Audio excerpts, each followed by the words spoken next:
Live. This is Dennis Cole, and I wasn't here Wednesday. I was sick as a dog. I think I got stomach flu, but I'm better now, and today I'm going to take you to World Anvil like I promised, and we're going to talk about world building. Woohoo!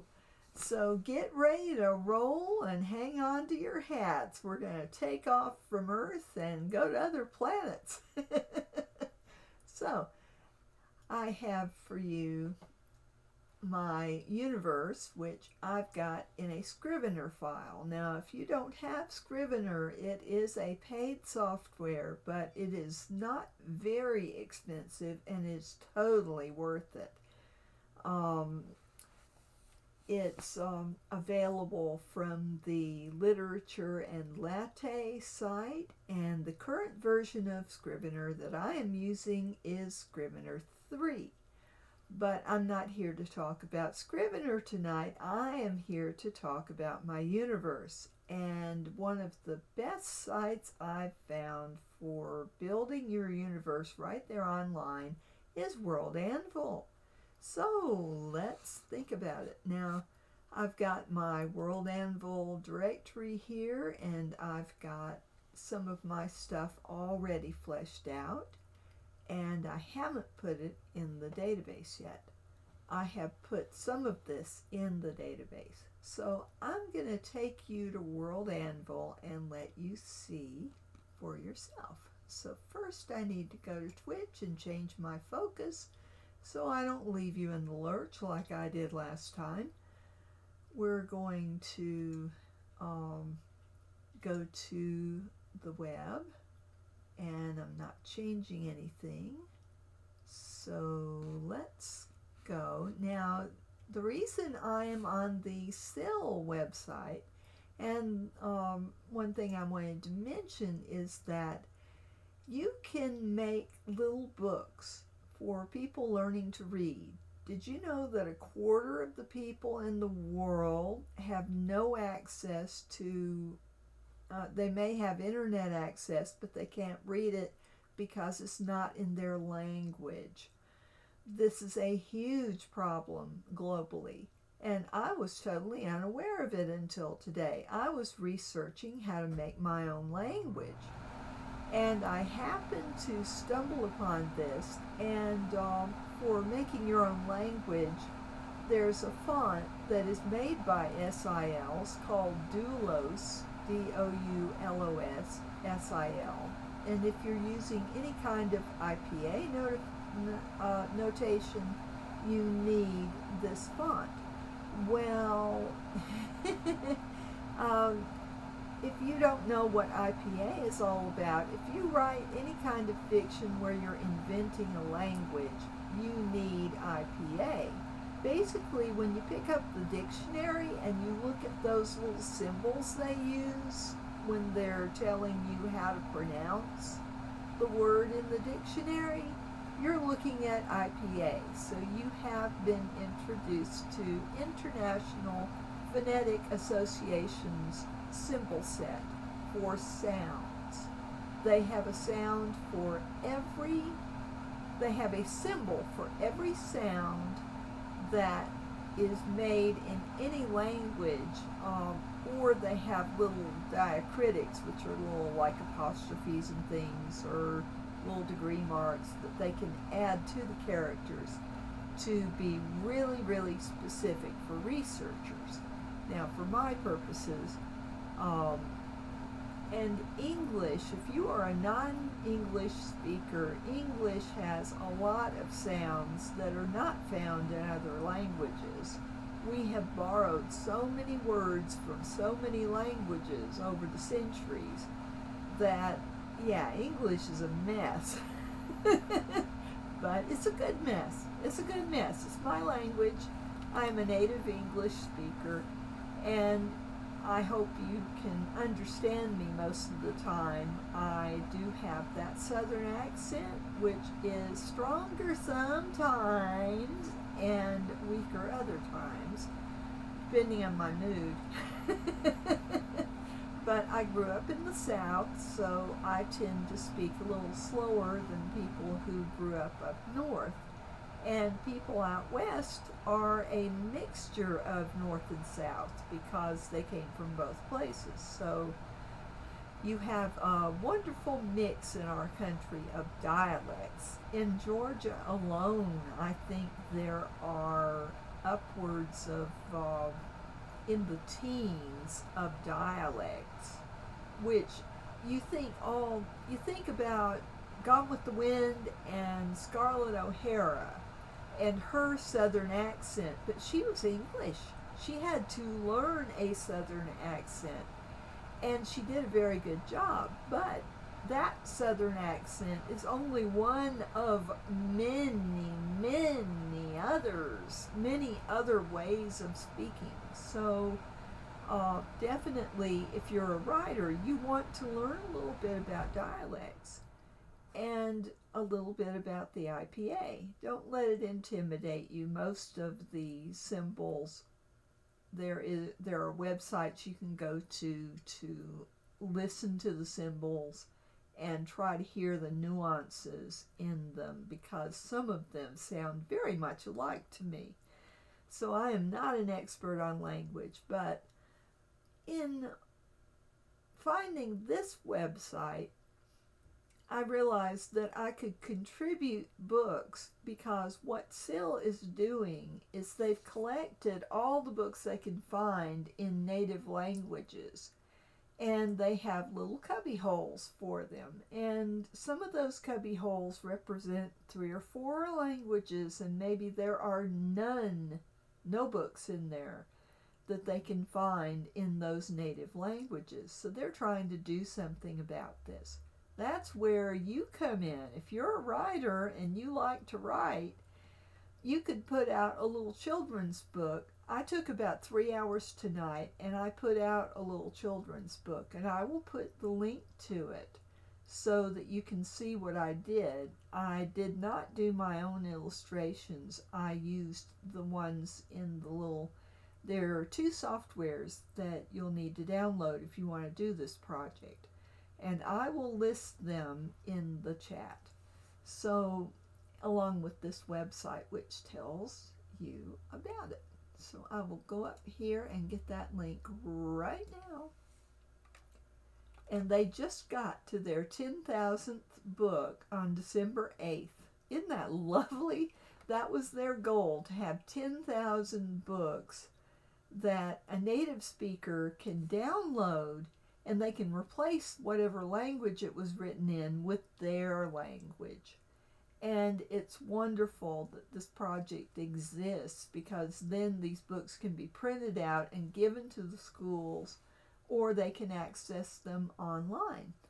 And I made mine accessible for blind people, so I have descriptions of all of the pictures I used, and I narrated it. So all of that only took me 3 hours for a 10-page children's book, which is most likely 1st grade to 3rd grade in the U.S. I know that other countries have different ways of talking about grades and all of that, but hopefully the little book that I put up there will help children someplace that I will never visit, never hear of.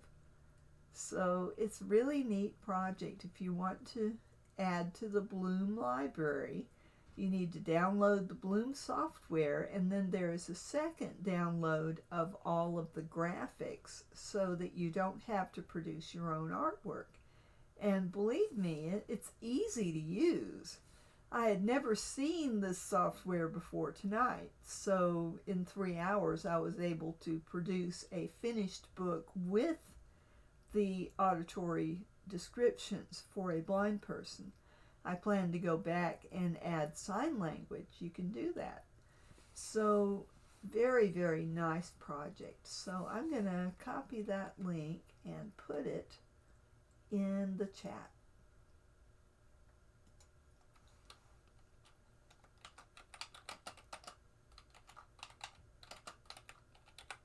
And they call them bookshells, but you basically write a little book.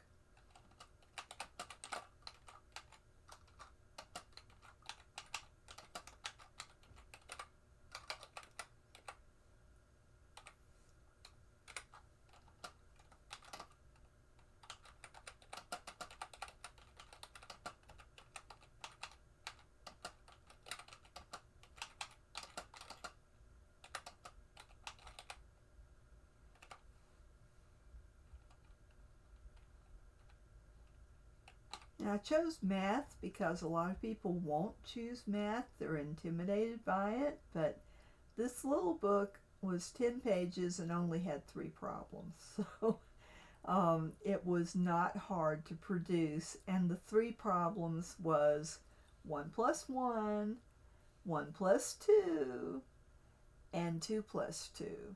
So very, very simple to produce.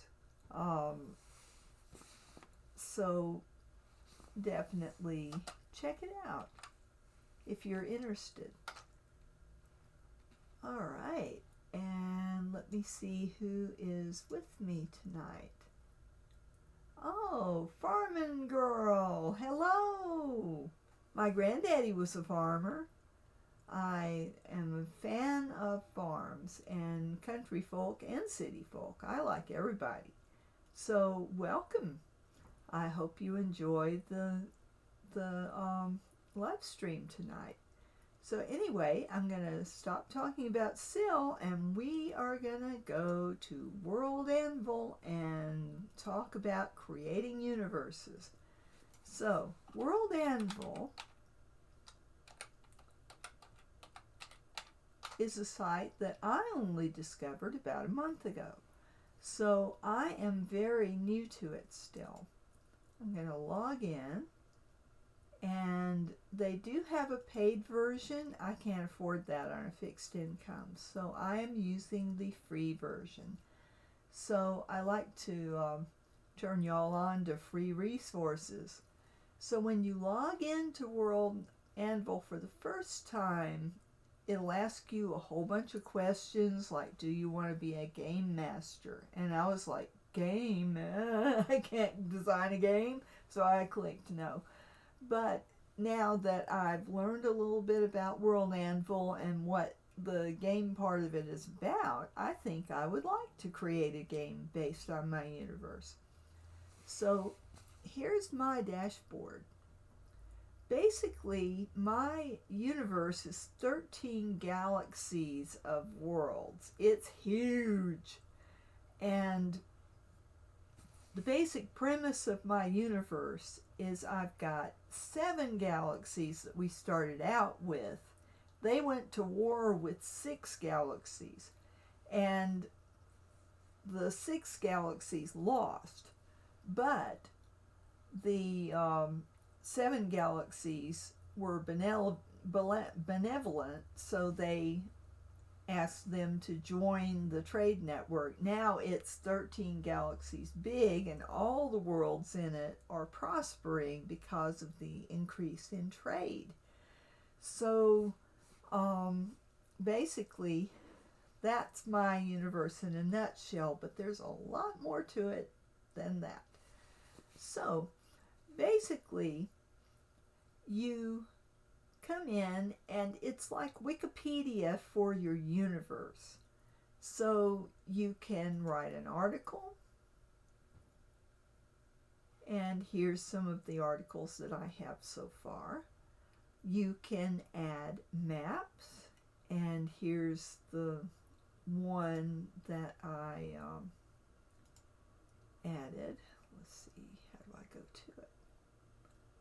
Well, all right. Then there's timelines, and I've got, and there's bunches of tutorials all through this site. So we'll go through the site first, and then I'll let you watch me as I add to mine. You can put timelines, and you can put historical events. And everything has tutorials. So you have plenty of help as you are creating and adding to your universe. You can download or upload all sorts of images, and here are some of the ones that I have uploaded. I have some duplicates that I need to get rid of. But you can upload bunches of pictures, and then you can tie them to the articles that you write in other parts of the site. So then there are stat blocks. That's, I think, a member-only feature. There are secrets. So if you're creating a game and you want to create some things that you're not going to reveal at first, you want your players to discover these as they go along, then that's what that is. Then there's calendars, and I have 4 so far. And then there's content trees, and there's tables. So you can have, if you want to have a chance of a certain object appearing for your player, or if you want to have a chance at a location or whatever, whatever kind of encounter you're planning for your characters, that's what tables are for. And I think that is a paid feature. I am not sure. I'm still learning what is free and what is paid. But there's variables. So there's, like, you can have different things happening in your world for your players. There's discussion boards, so you can have discussions about your universe with your people who are reading about it or playing it. Player characters, actually playable characters that you can invite into your world, and manuscripts, so you can upload your manuscripts if you want. So there you have it. There's a lot of parts. I am mainly using the dashboard, of course. That's what everybody uses, free or paid. I am writing articles and putting them in. I am uploading maps. I have put in a bunch of timelines. I will be adding to that tonight, excuse me. I have already uploaded a bunch of images, so I'm going to be tying these images to, good grief, that's not the picture that I thought I was uploading. Oh dear. Yeah, I've made some mistakes, it's okay. And the calendars are fun. And, let's see. Yeah, I'm going to stick to dashboard, articles, maps, timelines, images, and calendars for right now. The content trees, I haven't learned how to do yet. So I will stick to the things that I have learned how to do, and then I will leave it up to y'all if you decide to join this site to read up and see what parts are going to be useful to you. But everybody uses the dashboard, and this is where you get to your universe. You've got the World Atlas, and if you go there, I've got the introduction to the Atlas is what is there for me, to tell me about how to create things. So that's what the introduction to the Atlas is. It is not a guide to my world. Then I've got the first galaxy, and I've got all of these links. And these links lead to documents. So I've got the 20 nearest stars to Earth from Wikipedia in there. And SIMP is a star that is near Earth. So, and I've got links to Columbia and Colony of Earth, and I can barely read that. Earth and Colonies, First Galaxy. So in other words, the first galaxy is the Milky Way. So SIMP is a star in the first galaxy. So then there's the second galaxy and its draft. Everything is draft right now, pretty much. But I'm going to add some locations tonight. And the Jane, and the Jane is the home world of the Janus people. And I have a storyline beginning my timelines where I start with the Giant people, and they developed space travel in the year 4000 and something, and they meet the Jane and or the Jannies. So they meet the Jannies, and the Jannies already have a trade network that encompasses a good bit of the sixth galaxy. That's where we are right now. That's where all the action starts with 13. So the Giant are really diplomatic. They're a peaceful people. They love to trade. And so the first thing they do is they talk to the Janus people, and the Jannies decide to invite them to their trade network. They have an ulterior motive. They want profit. And they are taking 20% of the profit of each trade. So they're getting rich off the Giant. The Giant are good-natured, and they know they're being ripped off, but they're benevolent, and they do it anyway.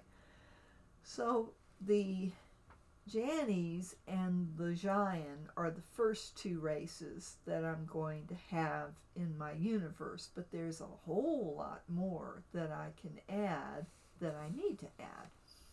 So let's get into it.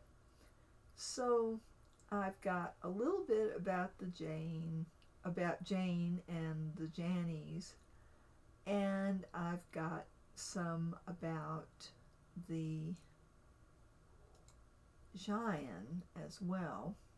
And the Jane, I'm just going to, I should be able to just drag it in there. I can't. Ooh, well, the sixth galaxy has about the Giant religion and about the Giant. So this is published, and y'all are welcome to look at it. I wonder how I give you a link to my dashboard. Let's see.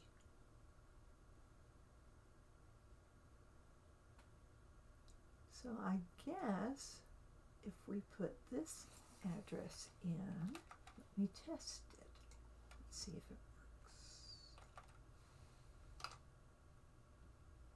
works. Oh.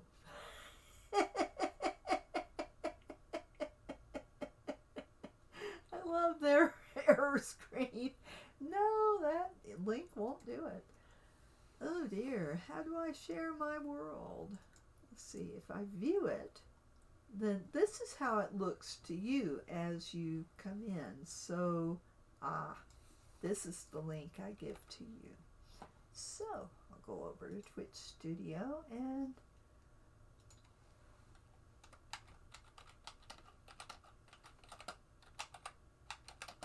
link to my world on WorldAnvil.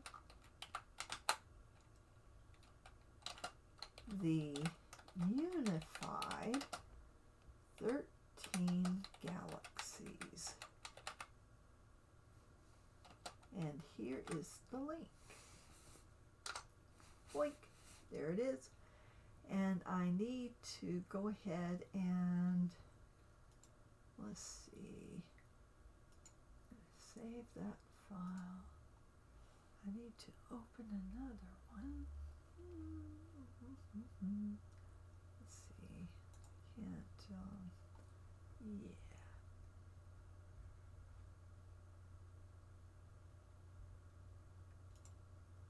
Open another one there. Okay, WorldAnvil.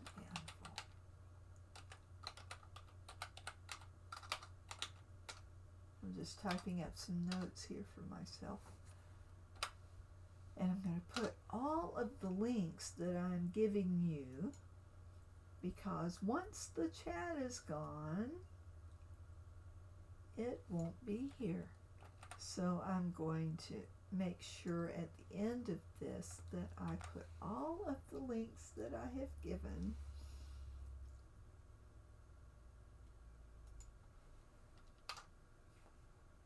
in here. Okay.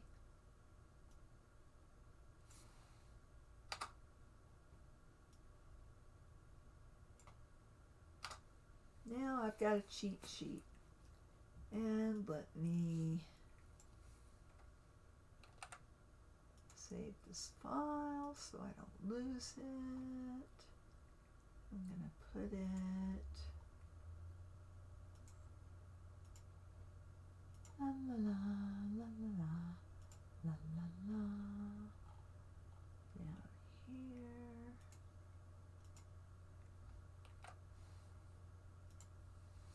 Okay, good.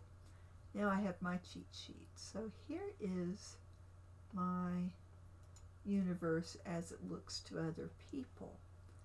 So in the World Atlas, I have the first galaxy, and I just have, it's where early members of tech levels above ours began their work. We know it as the Milky Way. Now I'm going to add a lot more about that, but this is what I have so far. So then I can look at articles, and here's my thing. So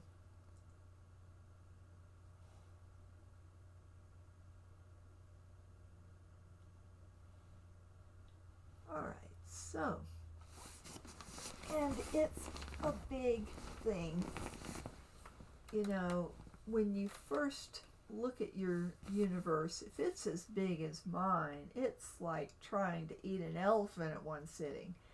You have to chop it up into little bits, right? So, needless to say, I have to start at the beginning and work my way up. Now, my master timelines are the Alliance Trade Network, which starts with the Giant and the Jannies. And then you get to the Unified Trade. Well, the Alliance, actually. Let me back up. The Unified started with the Jane Trade Network, which the Giant joined. And then the Giant got together, they got all the provinces together, and they decided to consolidate their languages into one language that was simple for trading, to make it easier for their new trading partners. So it took 100 years for them to boil down all their languages into one simple language. But at the same time, they said, well, we're getting together and we're talking about these important things. We're noticing that all the religions of Jia are very similar. Why don't we just combine them, take all the best parts and combine them into one religion? This they did very easily, and it went just very quickly. The language was harder for them to consolidate because they didn't agree on a lot of things, and they didn't want to leave any of the groups out. So on Zha, you have a very a government that is concerned with its people. It's kind of the perfect government almost. Every province has a council. They send members to the higher councils, which in turn go to the King's Council, which has representation of every group, every province, all over the planet. So you don't have any marginalized groups. Zha is this wonderful place that everybody is listened to. They don't always agree, but they can sit down and talk about things, and they usually work things out. Then you have the Jannies. The Jannies are run by the traders. Basically, the other occupations, nah, we don't care about you. They have token representation on their councils, but really the traders run everything. All they are concerned about is profit. They constantly eat more food than their farms can produce, and they really don't reward the workers who raise the food and who produce the artisan goods that trade so well all over the Sixth. So you've got a very oppressive kind of government with the Jainists. They really, they just aren't listening to their groups. And they have several genders. They have males and females. The males run everything. The females are oppressed. They have the agender who are oppressed. And the agender are all of the occupations. So even the agender who get into the prestigious traders are not treated well. And it's not discrimination that they are agender, it is just that they are not male and traders. It's really insidious, you know. And if you do not trade well, you end up a slave to somebody. So there are revolts that spring up every once in a while, and finally there's this one big revolt on Jane itself, which spreads to the other colonized worlds of the Jannies, and their civilization just goes. So they have to reorganize their government, and at this time they ask to join the Giant trade network. Well, the Giant really didn't have one, but they saw this coming, so they offered to create one for them. And it was advantageous to both sides because the Giant helped the Jannies to recover. They really never, their economy never really recovered as well as it was, but on the other hand, their government was a lot more fair, and all of the groups were represented, and all of the occupations were represented. So it did have a good outcome because of the Giant getting in there and negotiating with them and showing them how they lived. So the Jannies are a very imitative people, and they tend to imitate architecture that they like, and they imitate government structures that they like. So they kind of remodeled their government on the Giant, but they weren't as nice as the Giant about it. There was still a lot of conflict. So I haven't fleshed all that out. But anyway, that's what's going on so far. But I haven't even gotten into the alliance. And through the Jannies, the Giant are going to meet the Elshars, the Basilips, the Arionians, and the Thordes. And all of these peoples have just gobs of colonies. So they are the foothold into other galaxies. So the Xian are sending out colonies like crazy. They're overcrowded. They've overrun their resources, even though they've stewarded them well. So that's about my universe. So anyway, what I need to do is add a whole lot of articles. And basically, when you go into your dashboard and you look at your, okay, what is it? Let's look at the welcome. Okay, establish the meta of your world. So fill your world's meta. And this is what I did first. I went to the meta, and you can update it as your world evolves. My world is 13 galaxies of worlds, but basically it's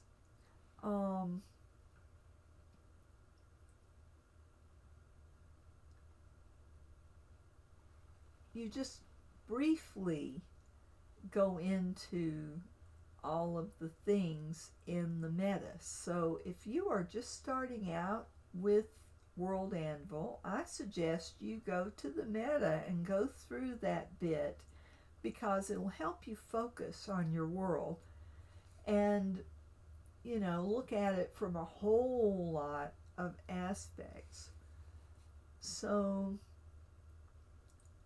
you look at the scope of your world, and so it's got questions to help you figure out your motivation for building the world. And so what is my motivation for building well, I'm trying to give you an overview though, so I'll do this later.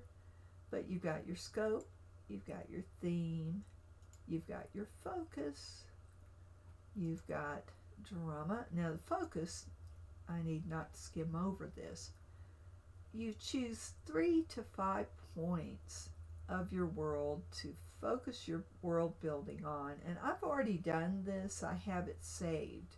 So I guess it just gives you the opportunity to go back. So yeah, save a copy. And I can view it. Oh, it's not there.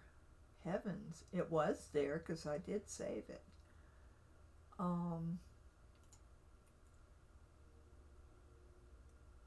Anyway.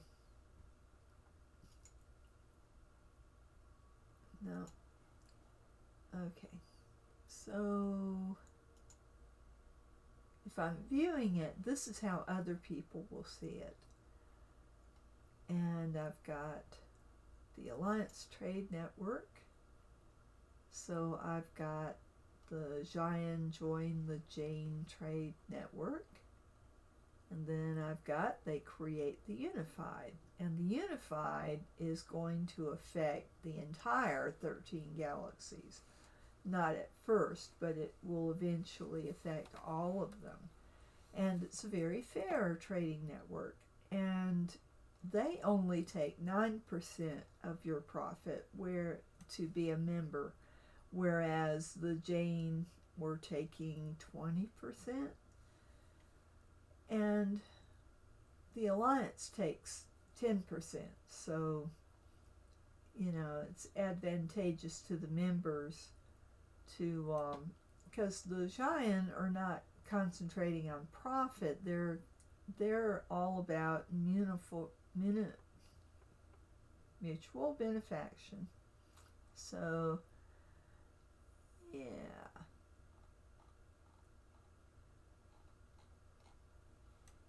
So, let's go back.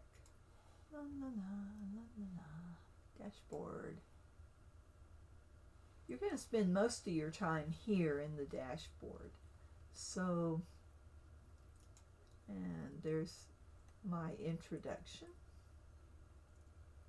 I need to add to that, but basically that's what I've got.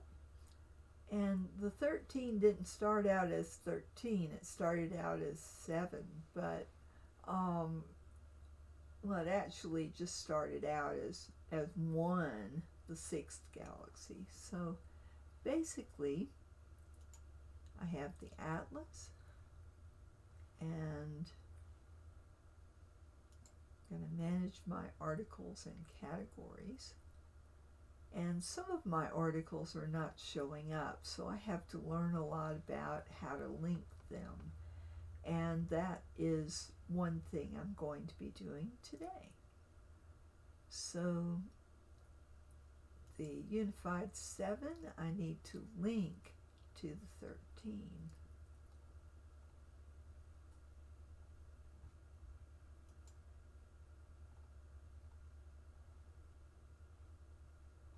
So let's see here. So the Unified 7, let me see if I have something already written that I can just plug in. Now I have all my stuff here in, I don't know if you can see me switch through. Alright, so I will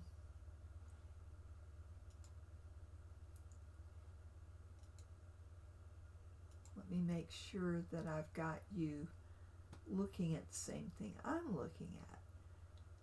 And I'm going to go here and change my capture to the Unified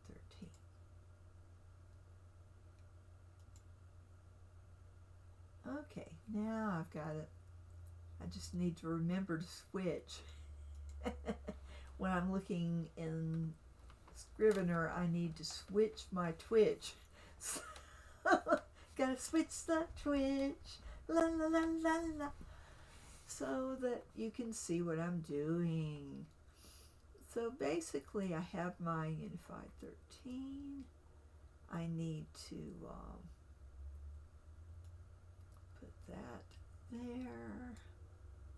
Yeah.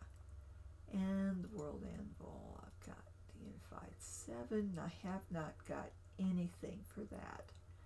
So I need to write up my stuff. I can talk about it all day, but having to write it down really helps me. So I've got my government presence. So for Ja and for the Jannies. So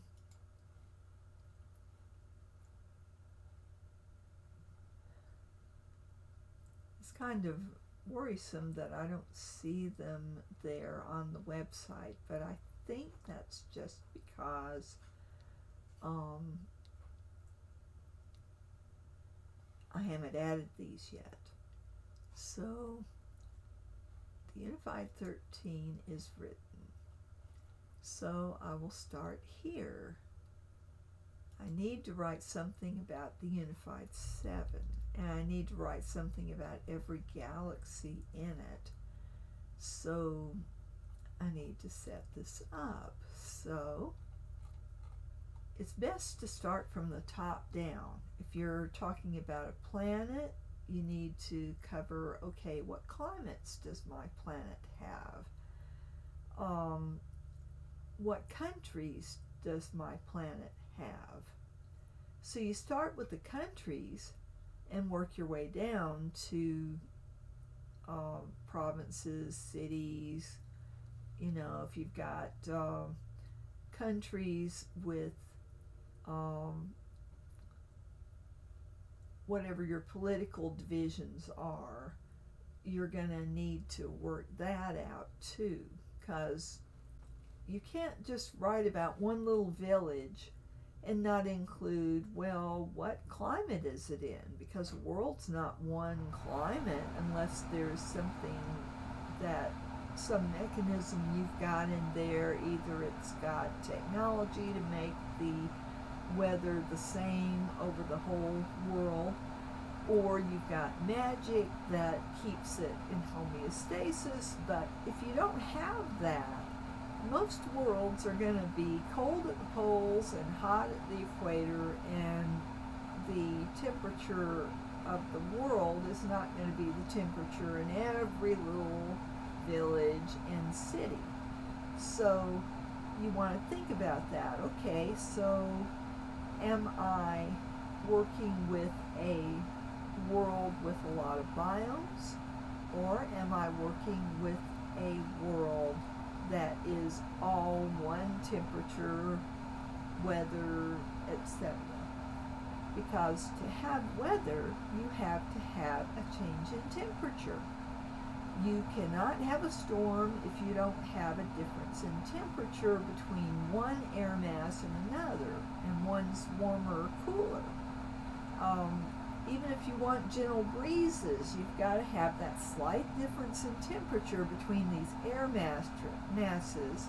The cooler one will slide up under the warmer one. So you want to have weather to make your world interesting, but you might have a world without weather. I have Yai. Yai is a moon of Arion. It has no water source. The Giants were genetically engineered to live in such a dry climate, which was not incredibly healthy for them. It's the driest desert climate that a giant has ever populated. And they can get water. The rocky core has an ice core, so they can draw ice from that and get the moisture they need. But they get all of their moisture from food. And they bathe in sand to supplement their nutrition. So they're adapted to desert living, and the world is quite small, and it's dry. There's no weather, no clouds. It's just the same weather all the time. It is hot during the day and freezing cold at night. And there's enough atmosphere to help it hold in that warmth so that it's not inhospitably cold. Because if you look at some of the outer planets, take Pluto, it's a minor planet. It's not big enough to be a planet. It's all rocky, and it has very little atmosphere because it hasn't got enough mass to hold that atmosphere. So Yai holds the atmosphere on there artificially, so that it doesn't just sublime away because it's not got a lot of mass. Arion, on the other hand, has an ocean. It has clouds. It has rain. They have tech to direct that rain where they want it, so they allocate enough of it to the farming areas that the farms get enough water for the plants, and they hoard the water for things like ship fuel and stuff like that. So they have ways of partitioning the weather so that most of the rain hits the populated areas, and there's a big barrens that covers most of the planet that doesn't have much on it. But this was a terraformed world. This did not form naturally. So the Arionians, they're earthen descended. They came from Earth in 1840 something, and it was a cholera epidemic, and they weren't missed because of that. People assumed they just died. And they came, and the Elshar that brought them shared tech with them. So they formed a colony, they joined the alliance, they had trade going on, and they learned shipbuilding. because there was a big need for a shipbuilding facility in this part of the seventh galaxy. So, you've got to have different ways of looking at. If you're just building one world, you just have to deal with that one world. But if you are traveling to different worlds, then you don't want to have all of them the same. You want to have some that are wet worlds, some that are dry, and they're not going to be all one clime everywhere you go in them. But if you're just going to one city, you can have one climate. If you're going to different places, you might visit different climates. So, yeah. And so your ship travel, how are they going to get back and forth? If you are writing a historical romance, you're obviously going to be looking at what kind of transportation they had back then. Did they have a horse and buggy? Did they have a rough wagon? Did they have a wagon for carrying passengers like you see in the Old West movies? Did they have just their horses? Did they ride something else like mules or donkeys? I mean, you've got to think about, okay, how did my characters get around? How did my ancestors get around? You might find some interesting answers there. So whatever you're writing, you need to research for the time period that you're writing in. If you're writing in the future, you have to kind of think ahead and kind of think, okay, over the last 25 years, how much has my world changed? Because I'm 63 years old. I grew up in the 60s. Boy, what a lot of changes. When I was little, there were no VCRs. If you were going to watch something on television, you had to pay attention to what time it came on and make sure you were sitting in front of it. There were no VCRs, no way to record it, unless you wanted to sit on the floor in front of it with a little battery-powered reel-to-reel tape recorder.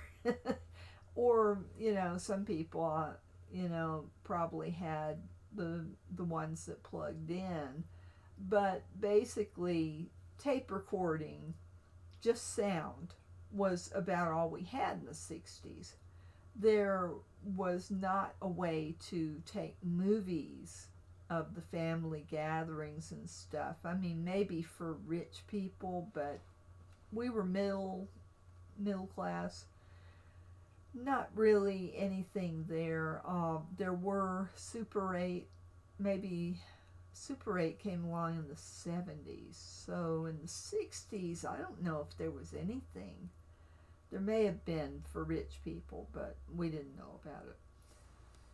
And then, in the 80s, you could record things on TV on a VCR tape. It was like, wow. And there was this fight between Betamax and VHS and VHS won, and it was good that VHS won because their players were a lot cheaper than the Betamax ones. So, I grew up and had my children during the 80s when all this stuff was going on and cable was a new thing. And I remembered that my dad said in the 60s that we would be paying for television, and I laughed. It's like, pay for television? You can just put up an antenna. He said, well, it's coming. Pay TV is coming.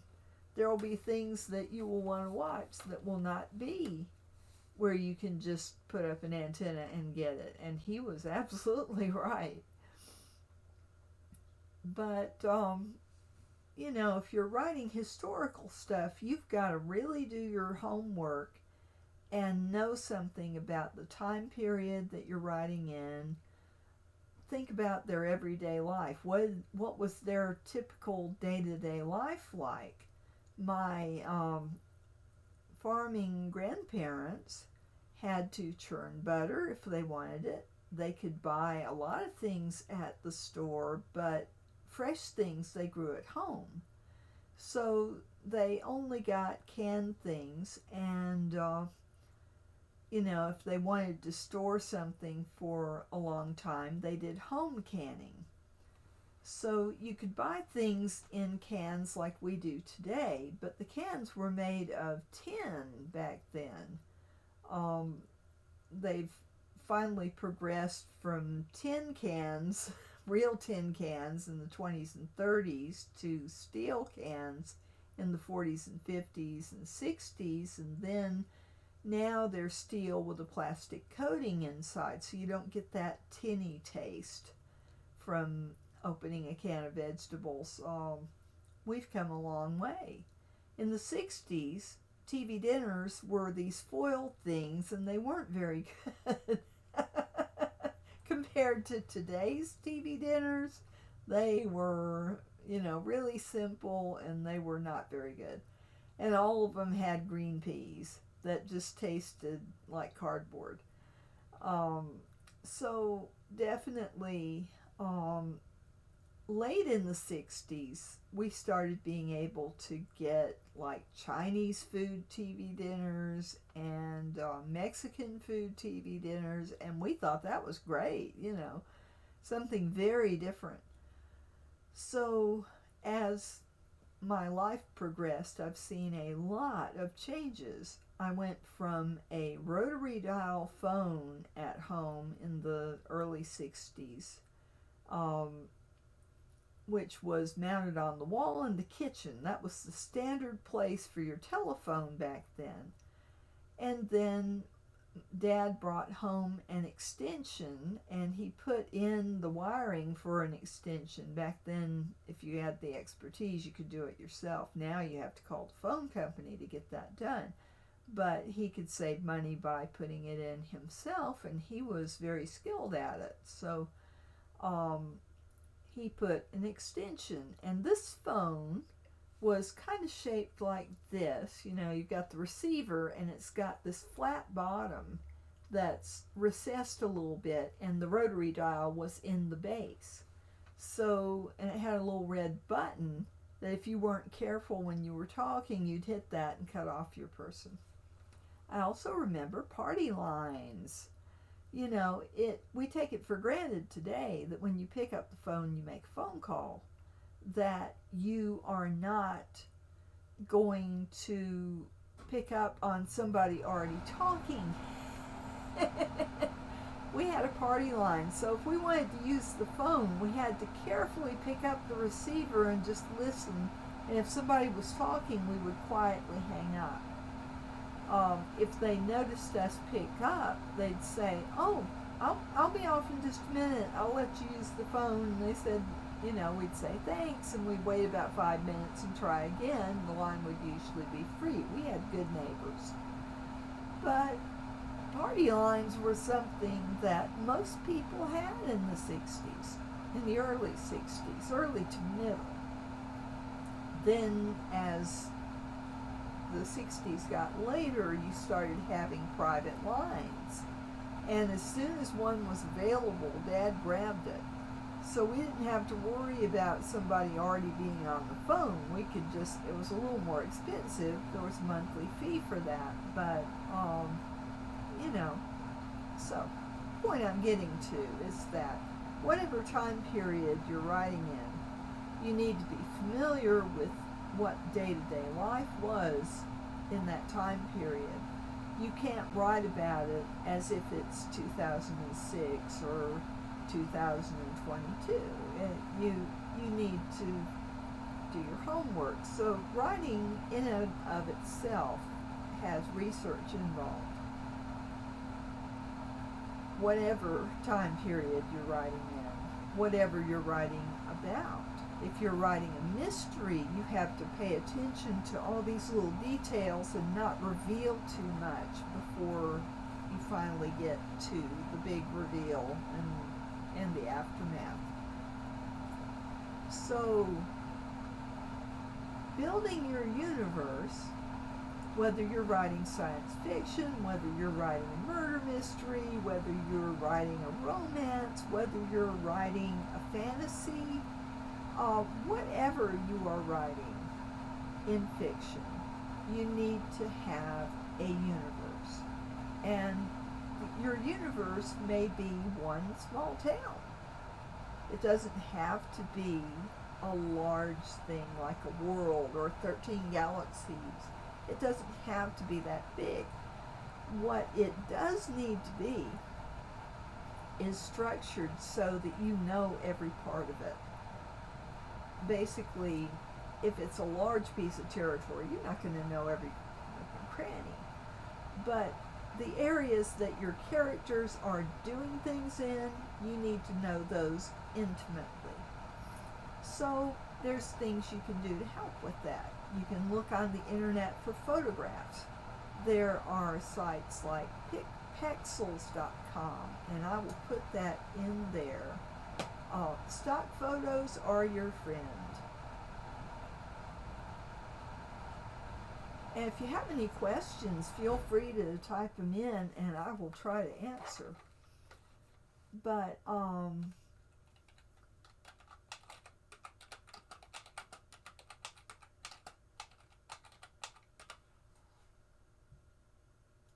basically, what is go to that? I was closing it. All right, let's try that again. All right.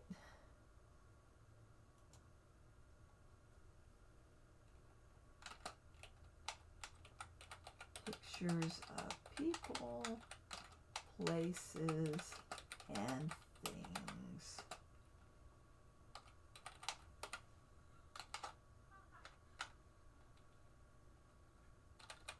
www.pexels.com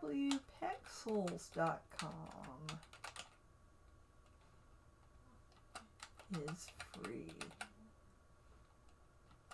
and has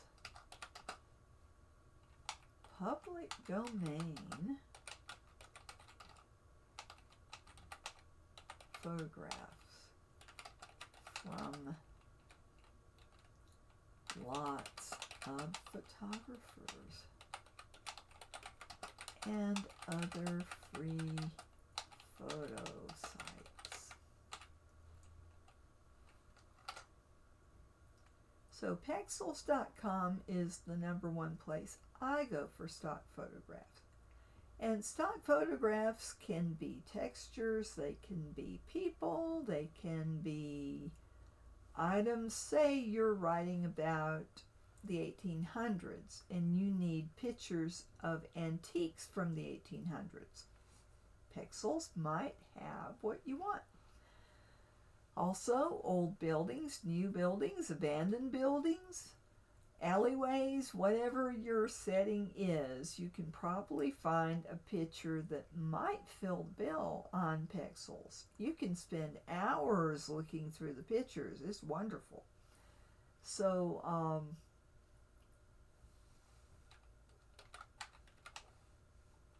also,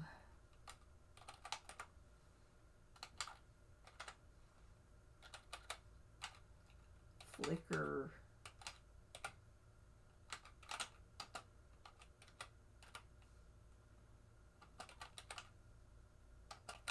for free.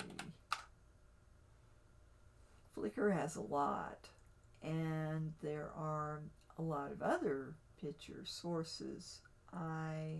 Off the top of my head, those two, but there's a lot of paid sites like Shutterstock and places like that. If you're rich, go right ahead. If you're on a budget like me, I don't recommend them because they do have freebies every once in a while. However, those are worth picking up, but it won't be what you want. It'll be whatever the freebie is. So, you know, for textures,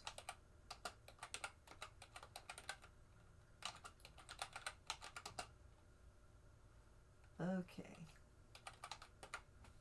textures.com is a good one.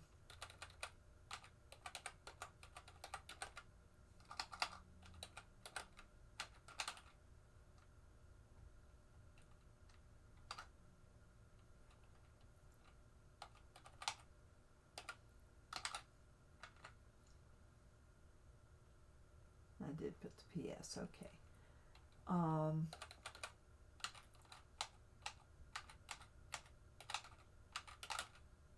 Polygon. And where else do I go? Oh, image after is very good.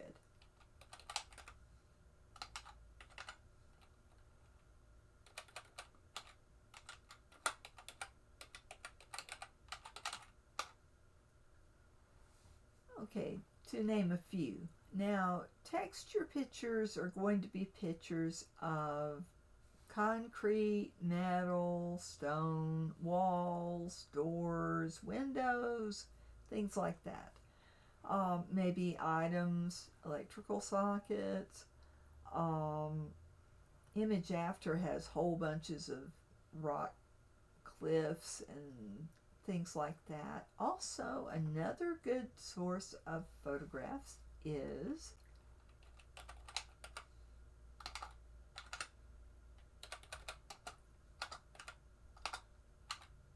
sharecg.com.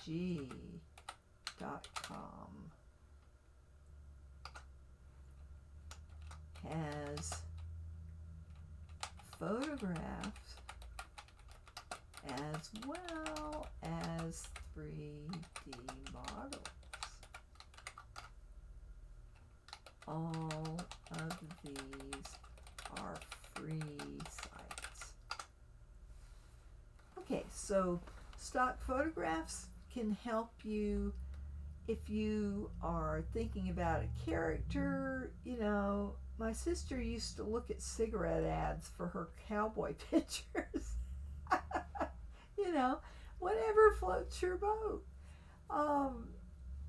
You can get them from anywhere. If you're not going to be putting them on a book cover, you can copy them all over the internet. You can just download them. There is no problem with downloading something for your computer for your own use. If you want to put it in a book cover, however, you need to have a royalty-free, cost-free option, because you really don't want to, especially if you're an author starting out, you don't want to spend a whole bunch of money on whatever, editing or pictures or cover design or book design, whatever. Book design is the interior of your book. You know, what fonts are you going to use, and what little decorative elements like drop caps when you have that big first letter of the paragraph of the chapter, things like that you can do yourself. You can learn to do it. There are plenty of tutorials on YouTube, and I go there constantly to find out how to do this in GIMP or how to do that in DAZ 3D, DAZ Studio, or how to do something in Vue that I don't know how to do. You know, whatever softwares you have, there is a tutorial for it on YouTube. So definitely, there are so many free sources for ideas for your articles to go in your universe. And if you are wanting to make your own characters, there's always DAZ Studio, which is pretty easy to learn if you're just dipping a toe into 3D. You don't have to create the characters, they are already there. You just load them up into the software. You can get poses for them, so you can have them doing that weird hand thing. There are clothes forms, so you can have these beautiful dresses, maybe a crown if you're writing about medieval stuff. Then there's super modern stuff. I mean, whatever genre you are writing about, there's a 3D model to go with it. So if you want to get into that, there's DAZ Studio. You go to DAZ3D.com, and I will put the link.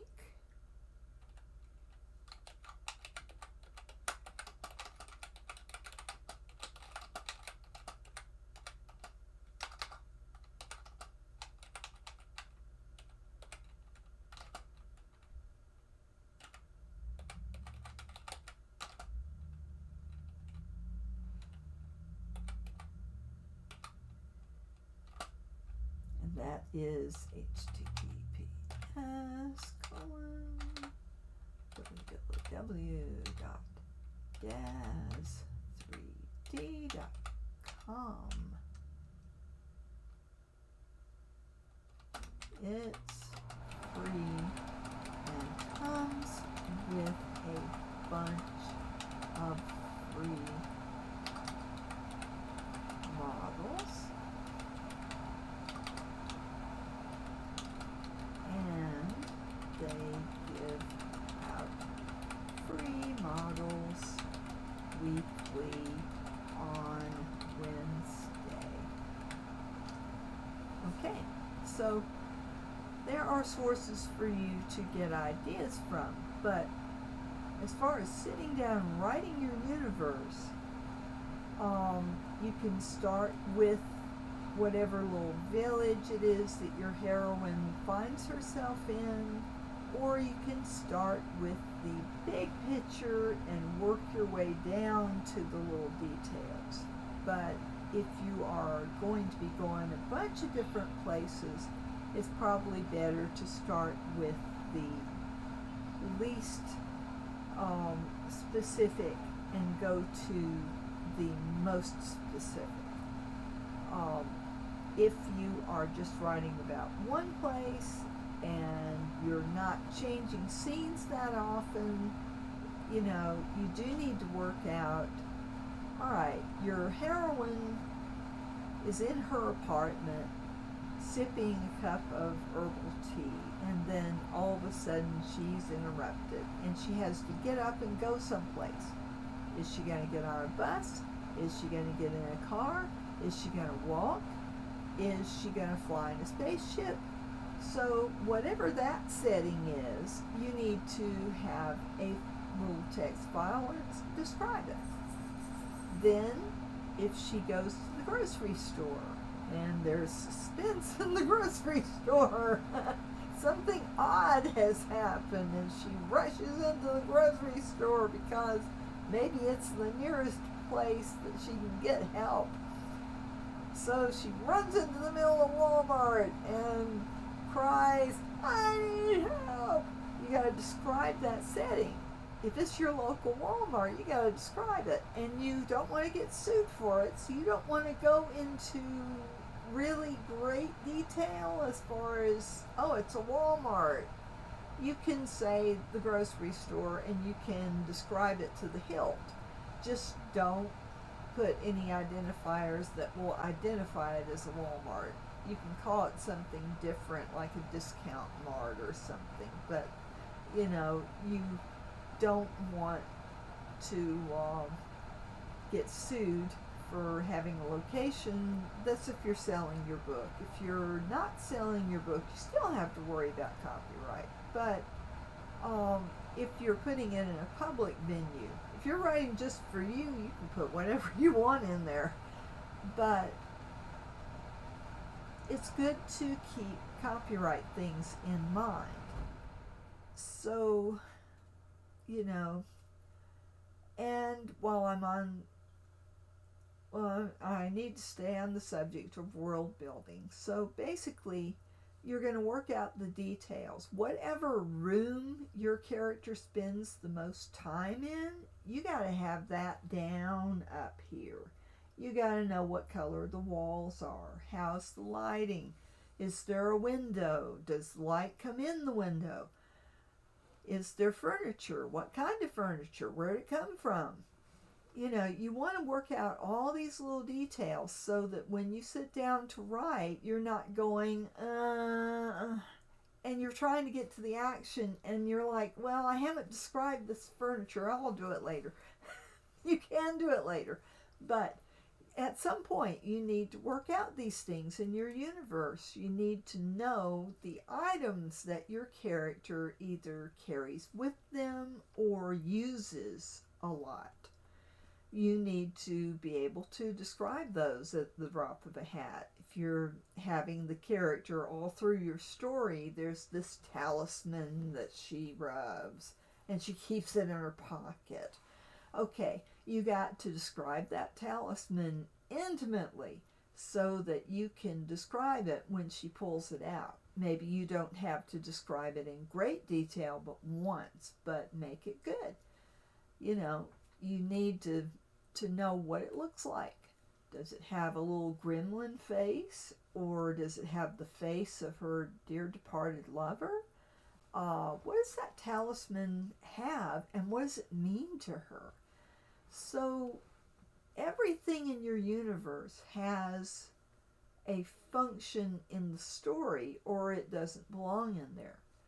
So everything you describe needs to be something that's vital to your storyline. My characters carry little pocket terminals. They can be coins or cubes, or they can be big gaudy jeweled things, but whatever they are, they're important to that character because I had one character that kept holo albums of her family, and she carried that with her in her coin terminal. And I've had other characters that stored all their groceries in them. One little bitty cube about like that, and it's got your groceries, it's got your bill pay, it's got your banking, it's got everything you do on the internet, and then it's got your personal items, just a few. So it's got them stored in compressed form where they can be pulled out of your pocket literally if you need to look at them, work with them, make art with them, whatever, and then you can just wave them away and they're back in your pocket. So that's my technology. Your technology may be a magic wand, or a locket that does something, or is just beautiful and expensive and they want to keep it safe. Whatever the character's got with them, you need to write down a description of those items so that you've got it worked out and it won't interfere with your plotting and scene writing and all that when you get ready to write about that. So one thing I love about the Snowflake Method is one of the first things you do is work out your characters. You start with a single sentence that is your story wrapped up in one single sentence. So you've got a descriptive word and your character's occupation and an action, and so you come up with something like disabled trapeze artist worries how she's going to perform, and that's the premise for your book. She's worried about being able to do this anymore. Then you expand that to a paragraph. So you have disabled trapeze worker wants to be a rising star on the trapeze, but her injuries are getting her down and she's really feeling like she can't go on much longer. And what if she falls? There's no net. So you've got a few sentences. Then the third step is to work out your characters. And this is the fun part because you're taking an hour and you're writing just a description of each main character.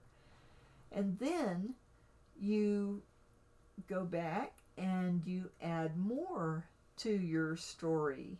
You add, where you've got 4 or 5 sentences, you expand each of those to a page. Then you go back to your characters and you expand your characters' backstory more. And then you go back for another round of making those pages into scenes. And then you go into the scene thing where you're having an action and then a reaction. And you're doing this. So I'm not going to go into great detail about Snowflake Method because I'm still learning it and I may have made some mistakes. If you want to know how to do Snowflake Method, I can give you the website, so let me do so.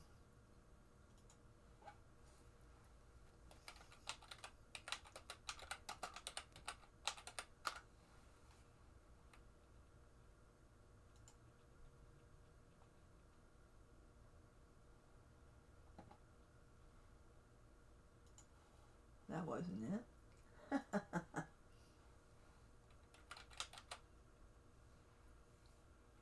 How to write a novel using the Snowflake Method. Yes. AdvancedFictionWriting.com. I don't know why that's so hard for me to remember. Because it's not just a few letters. I am old and I have trouble remembering things. How to write using the Snowflake Method.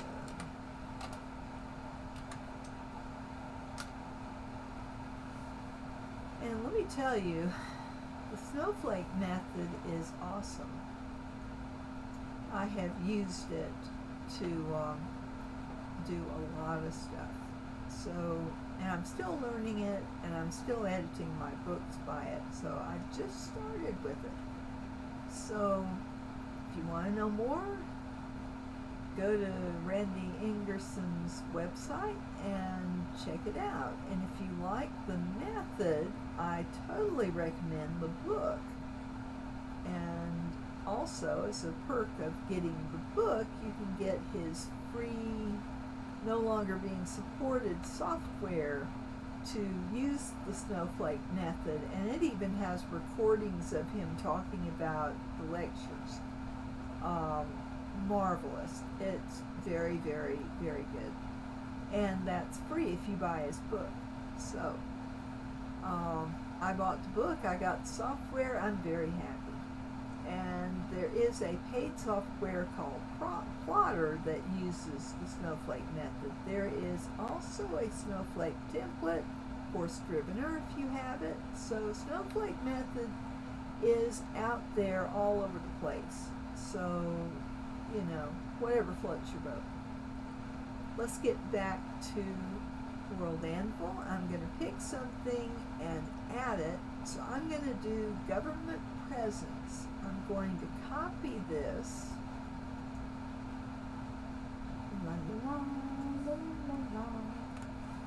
And I'm going to go to the site, and I'm going to remember to come back over here and change my screen share to editing United 7 Galaxies, except I'm going to switch it to, oh, no wonder nothing's here. United 7 Galaxies. I'm going to go back to my dashboard, and I'm going to add, I'm going to go to the world. Let's see.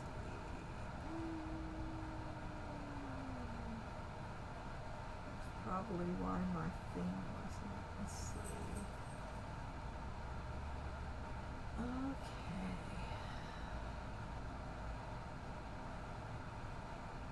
I have the Unified 7 Galaxies on here twice. Why?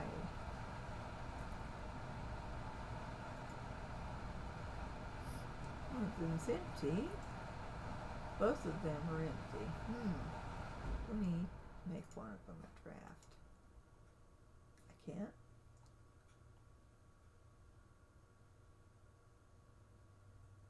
Oh well.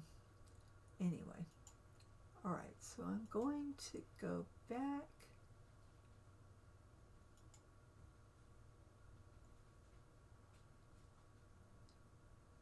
to my worlds, view world, switch to this world. Okay. Now, I'm in the Unified 13, I'm going to go to, I need to go to,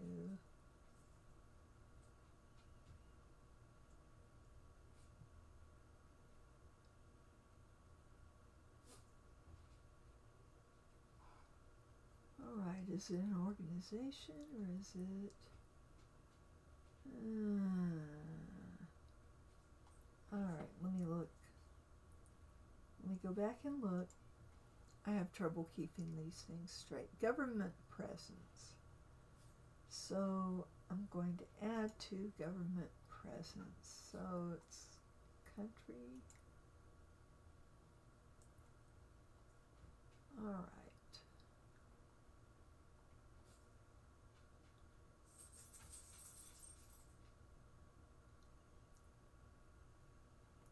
Okay, so maybe it's more an atlas item. No, it's encyclopedia type. Yeah, here we go. So I'm getting confused. Government presence. So government. It's government. Powerful organizations.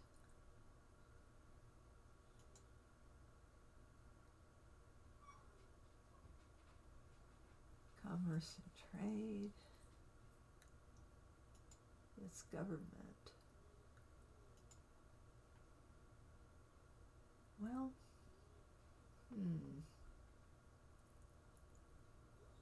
I don't know what to put it under. I guess I will put it under the 13,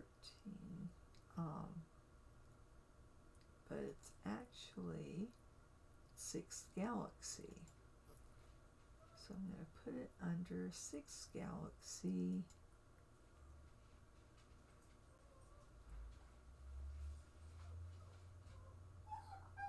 And, well, it's, all right, well, I'm going to put it under 6th galaxy, and I'm going to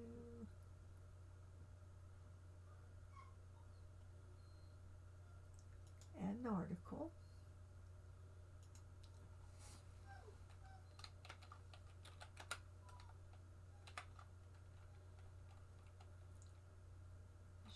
Government.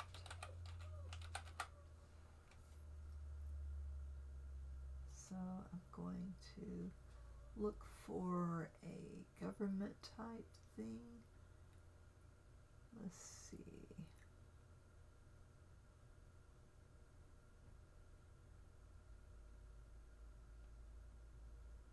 Well, it's an organization.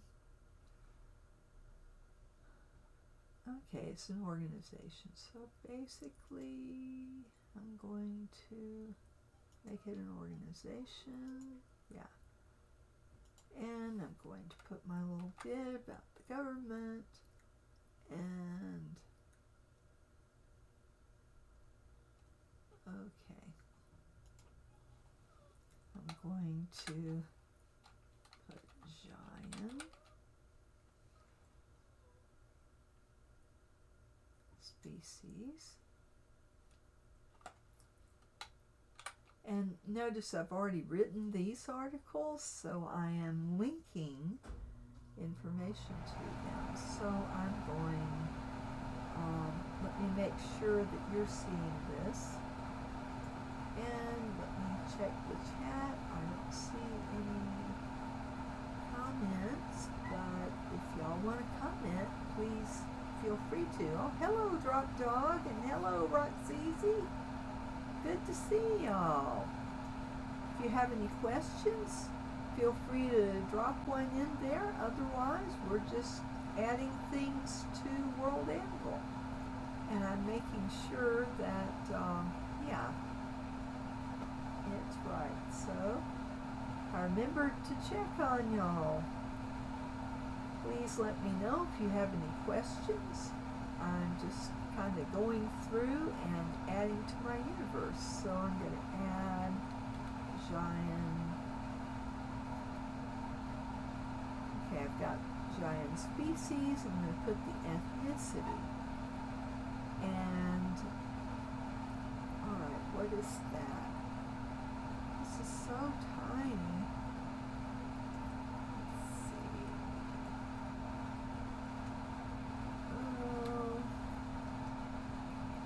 Oh, yeah. So I'm going to put J government.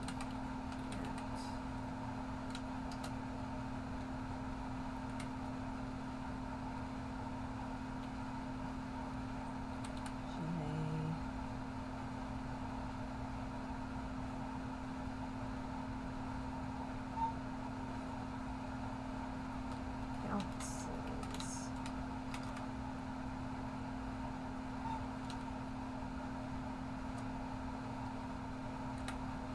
J monarchy. Although it's really not a monarchy in the sense that we think of a monarchy, but that's okay. So I'm going to create the article. Let's see if there's anything. Oh, I need to link it to unified 7 galaxies. And unified 7 galaxies location. Alright, now I've linked it to a bunch of things, and you can put more links. I also want, I don't have any pictures though. I do have a picture of Hay Bay, so I probably ought to link that picture. So I'm going to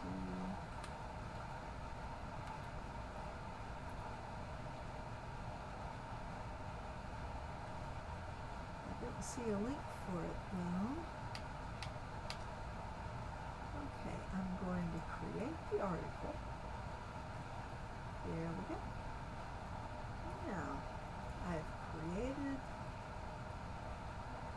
the J government, and now I'm going to go back and get my Jannies. So I'm going to add an article about the Jannies.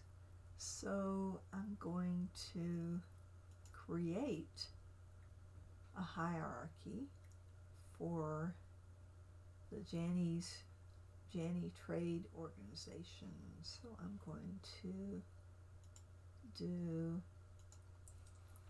Janni Trade Network.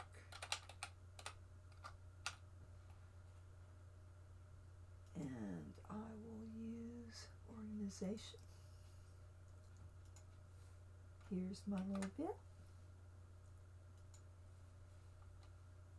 At Janni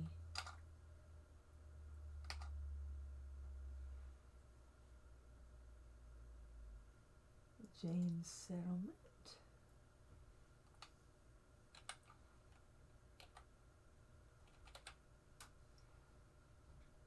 The Jane.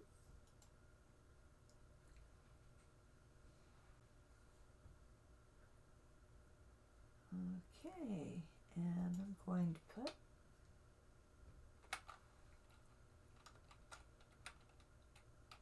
Janni government.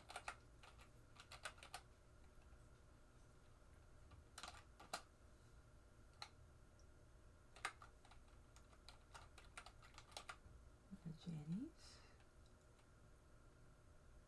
Okay. And I'm going to add another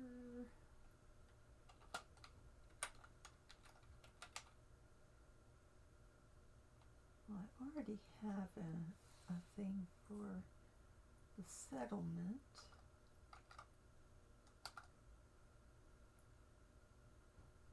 So I haven't described them as a species, so I probably need a species entry for them. So they are Elshars.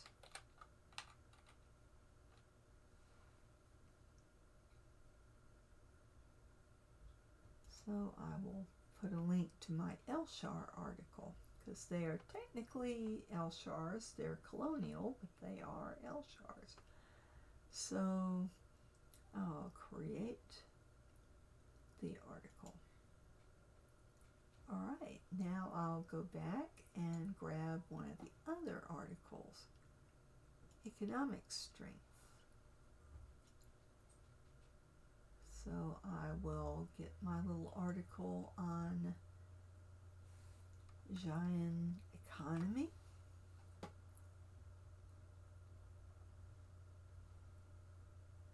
And go back.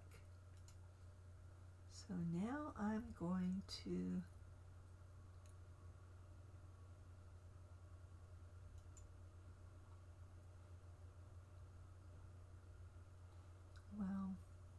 I need to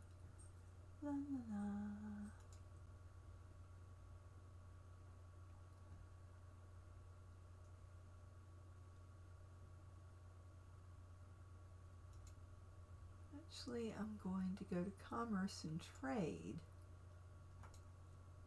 and put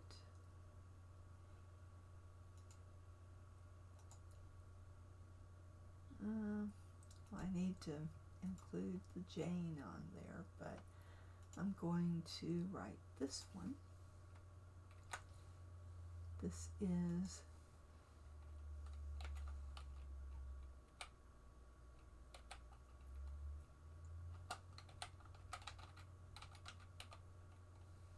J economy, and this is going to be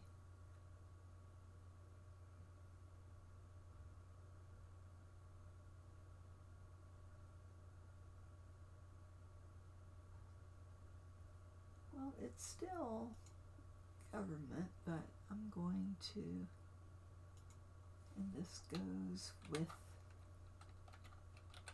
Giant, goes with King of Shaia,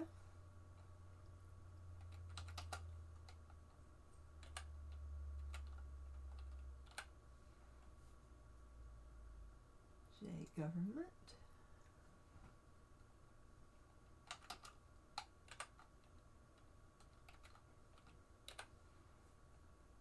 Giant species,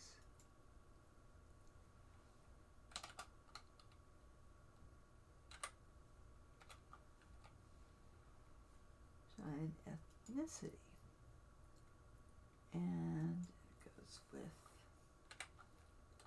J economy.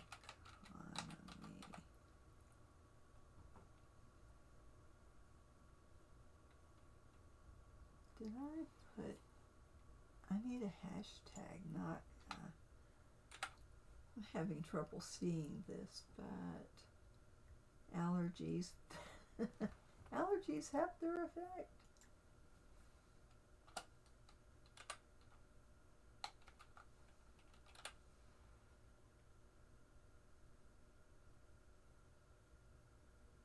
Do I not have a J settlement? Well, now that's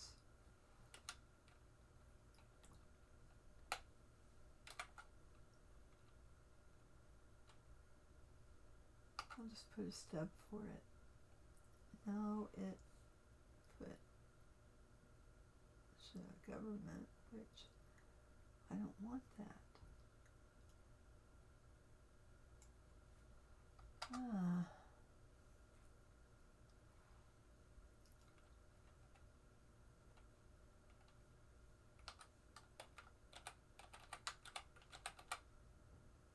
Okay. I think the proper way to do that is to put brackets around it, so I'm putting brackets.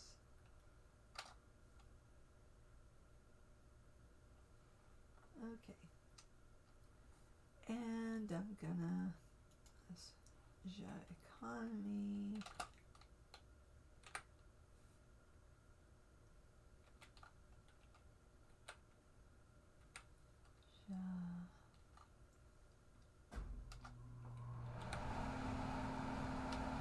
Government.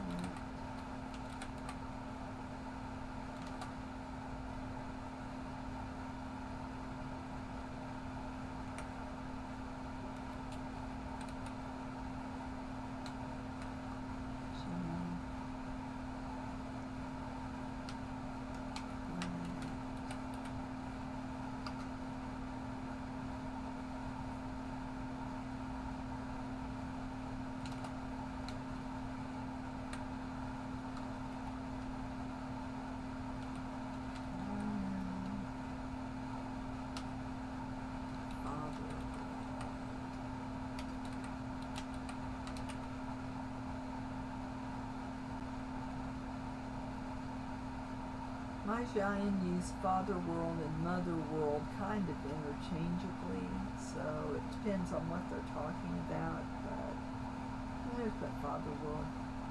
Okay, and I will put that there now. So as I am adding more and more to my little framework, I'm noticing that more and more things are, I just type the @ symbol and 3 letters in here, and I'm having more and more come up, so it's easy to link all those articles together. I really like this site. It is a lot of fun to work with. At this point, do y'all have any questions for me about how WorldAnvil works, or how to sign up, or anything like that? And I hope I've given you some useful information tonight. I'm really pleased with the tools that WorldAnvil gives me to flesh out my universe, and I can save the whole thing, so I can have it to look at later. So, it's a useful tool for a writer. It's a very useful thing. So I encourage y'all, if you want to build your own universe, and especially if you want to build a game, or if you just are a writer and just want a place to store your universe and share it with people, it's a perfect way to do it. And you can work on it a little bit at a time. You don't have to go gung-ho and finish the entire thing in an evening. It's not going to happen. But you can lay down your framework, and then you can add to it gradually, and just, every day, every few days, go on there and add an article. It doesn't take that long. If you have the article already written, you can just select it, copy with Control-C, or on a Mac, it's that little symbol with it looks like it's the square thing with the loops on each corner. You hold that down and hit C. You can copy what you've selected. Then you can go over there and just Control-V to paste, like I have done. You can use that on just about any software on your Windows or whatever Mac operating system y'all are using. I am not up with Macs, but I have great respect for them. They're great for artwork. So, or if you're a Linux person, I am not sure how to tell you how to do things on that, but if you're a Linux person, you're probably pretty techy. So, I will say that it's been fun tonight. I hope you've learned something that you didn't know before, and please tune in again. I am usually here Monday, Wednesday, and Friday nights on Twitch from 8 to 10 Eastern Standard Time. I am in Ringgold, Georgia. So I am on New York time. So if you have any questions, feel free to put them there. I have my links to my social media. Feel free to shoot me a question on any social media of your choice, and I will try to pay attention and answer it. I'm not on Facebook that much. I'm on Twitter more. So if you're not on Discord, the best place to hit me up is Twitter. And I hope that you have a pleasant evening. I've enjoyed being here. I'm going to wrap it up just a bit early because I'm feeling really tired from being sick. So any questions that you have, please ask and I will try to answer. If you want to join my Discord, we don't have very many people right now, but as we get more people, it'll get a lot livelier. I've got a lot of stuff put on my DanniStories server that is ready and waiting for people to enjoy, including a copy of Sprinto and several Sprinto rooms. So if you are wanting to write and you want to set a timer, you can go in one of the Sprinto rooms and you can type in help, and I have instructions on how to do that in each Sprinto room, and you can set that timer and you can put your word count or not. Doesn't matter. If you're the only one in there, it doesn't matter. What is fun though is to get in there with someone else and then compete against each other to see how many words you can write in whatever time period. And I have some longer sprint rooms and shorter sprint rooms. So if you just want to do it for 10 minutes, you go to the short one. If you want to do 30 minutes to an hour or longer, I have the Carlbot set up so you can do longer sprints. And you can use those sprints not only for writing fresh material, but also for editing. And Sprinto doesn't care what you're doing for that length of time. Basically, he's a timer. So he or she, he's kind of set up so he can be either or none, depending on what your orientation is. And we are all inclusive over at DanniStories. I love everybody. So don't feel like, oh, she's a Christian, she won't like me. I love everybody, no matter what religion you are or not, no matter what your belief system is. I'm a Democrat, but I am not the kind of person that attacks Republicans for what they believe in. You know, Discord is kind of apolitical, so I'm not going to be talking politics. I'm going to be talking about writing and creating 3D art or whatever kind of creative stuff you do. If you're a programmer, I have a room for you. So feel free to check it out and see if you want to hang out with me. And if you do, then come on over to my DanniStories server on Discord and we can talk. And I will be there for a few minutes after the live stream. So if you want to come on over, I would be happy to answer any questions you have or just say hi. So I'm going to end it here. Have a pleasant evening and hope to see you over on the Discord, but if you don't want to do that, that's fine. Have a great evening and I hope you've enjoyed our time together. Take care. Don't let the disabilities get you down. If you're disabled, and 1 in 4 people all over the world are, you know, you have your can-do list and your can't-do. And I say this every broadcast. Don't worry about the can't-do list.